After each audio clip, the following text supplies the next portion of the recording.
皆さんこんにちは、サムライ茶人です。これから抹茶ラテについて掘り下げていきます。で、抹茶ラテっていうのは、抹茶と牛乳を合わせたものなんですよね。で、まずね、抹茶って皆さんどういう風に作られているかご存知ですか？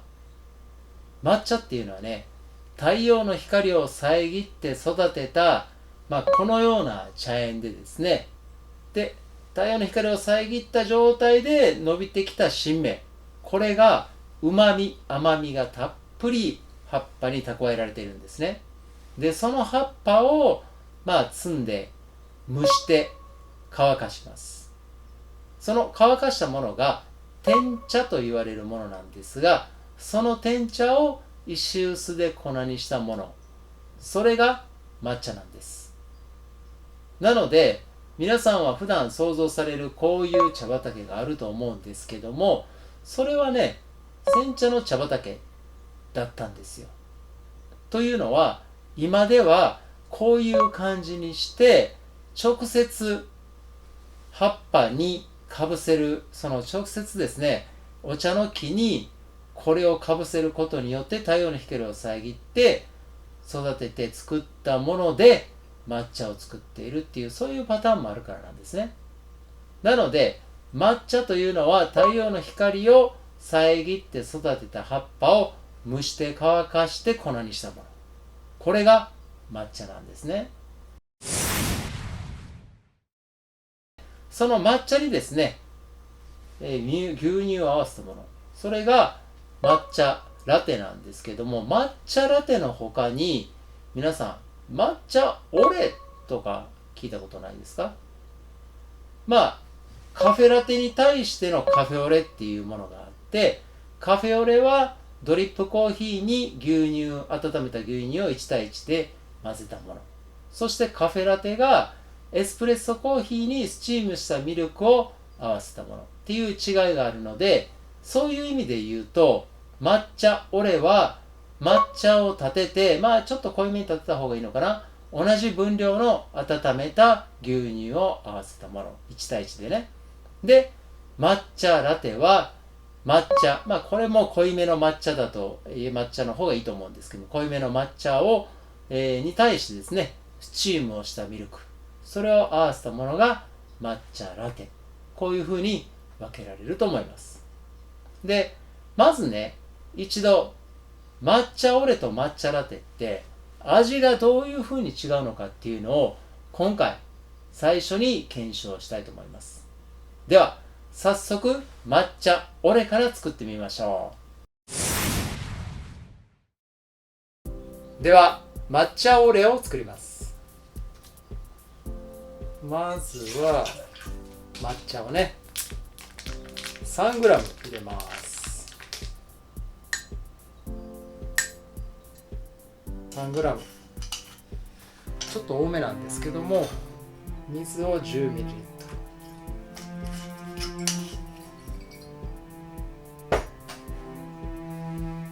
で、ちょっと練ります。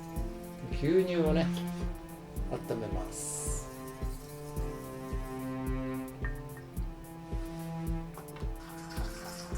お湯は 90ml。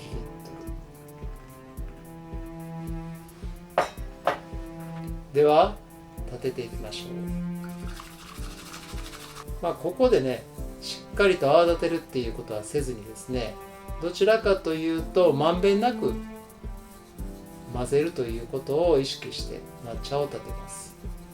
全体の仕上がりが 100ml くらいになるようにという、そういうイメージですね。こんな感じでしょうか。こちらに入れて、だいたいですね62度、今回温めていきます。62度まで温めます。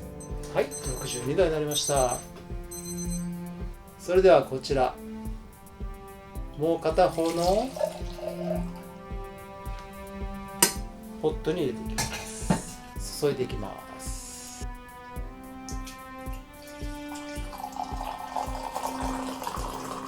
こうやって高いところから落として空気を含むようにして入れる。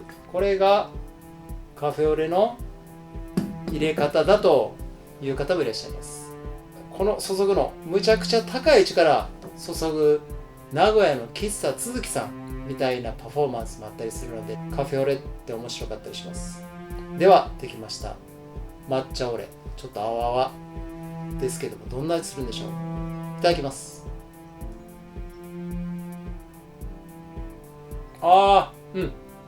美味しい。抹茶の味がしっかりするっていうよりかは、どちらかというとミルクの甘みがしっかりありますね。いわゆる抹茶ラテのようなもっちりしたこの口当たりっていうのは感じられず、スーッと入ってくる、そういう飲み物ですね。高いところから注いで表面の泡がブクブクになってはいるんですが、その中すぐ下はですね、液体なので飲み口はすごくね、まろやか、マイルドな感じですね。あまりでもね、こういう抹茶オレっていうのはないっていうのは、抹茶感が少ないからなのかな。なんかでもこれはこれで美味しい飲み物っていうことが分かりました。今度は抹茶ラテを作ります。まずは抹茶をね、ちょっと濃いめにした方が美味しいので 3g ですね、入れてみましょう。でここに 30ml 水を加えて練ります。抹茶の粉がダマになって塊になってしまうと非常にね、苦み渋みを感じやすいので、しっかりと溶いてあげます。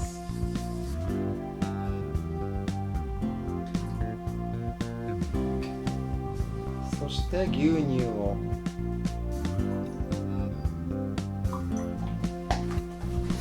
160mlね、今回入れます。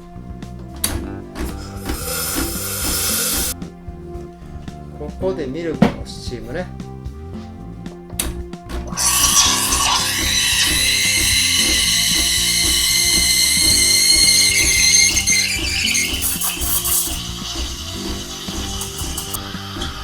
空気を含ませながらね、温めていきます。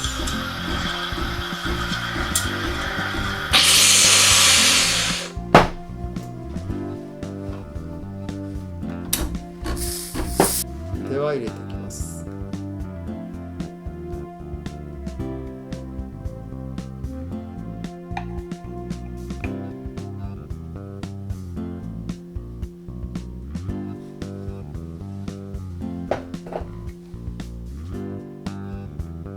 さあこのようにね、今回はリーフを描きましたけども、いろいろな柄、いろんな絵柄を描く、そういう楽しみっていうのもこの抹茶ラテの一つの魅力だと思います。ではいただきます。ミルクのね、甘い感じが口の中に広がって、で抹茶の苦み、渋み、渋みはほとんどないですね。苦みを若干感じられて、このバランスがすごくいいですね。で砂糖入っていないんですが、非常に飲みやすいです。美味しい。こう飲み進めてもこのアートが残るというのがね、これまた見ながら飲むっていうのは非常にね、楽しい。今後はね、この抹茶ラテをどうすればより美味しくなるのか、味がどのように変化していくのかっていうのを研究することで、最高の抹茶ラテっていうのを追求していく、そういう過程をですね、皆さんに楽しんで、でもちろんですね、皆さんもこの抹茶ラテっていうのがより身近に感じられるような、こういう風に作っていきますっていう情報をどんどんアップしていきます。これからもチャンネル登録もししてない方いらっしゃいましたら、ぜひともチャンネル登録をしてですね、この侍茶人の YouTube チャンネル、ぜひごひいきによろしくお願いいたします。それではまた皆さん次の動画でお会いいたしましょう。さよなら。